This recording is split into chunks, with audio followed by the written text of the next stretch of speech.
হলুদ নুন মাখানো পাবদা মাছগুলো ভালো করে ভেজে নিলাম।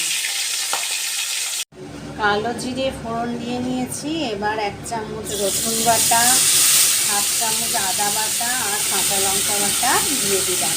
একটা টমেটো কুড়ে নিয়ে দিয়ে দিলাম। ভালো করে কষিয়ে নেব।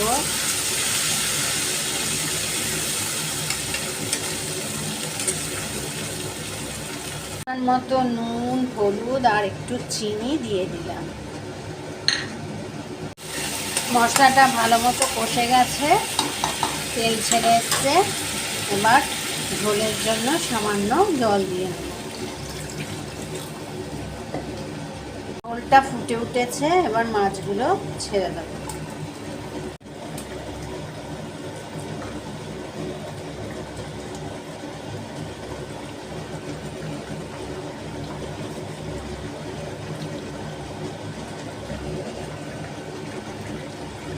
ভালো করে মাখিয়ে নেব।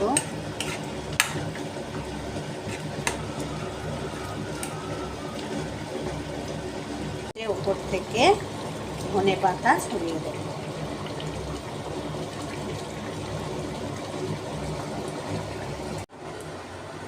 পাবদা মাছের কালিয়াটা আমার এরম হয়েছে।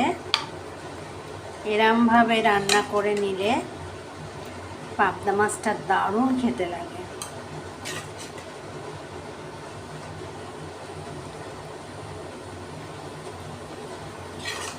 ঝোলটা দিয়েই পুরো ভাত মেখে সাপটে খাওয়া হয়ে যাবে।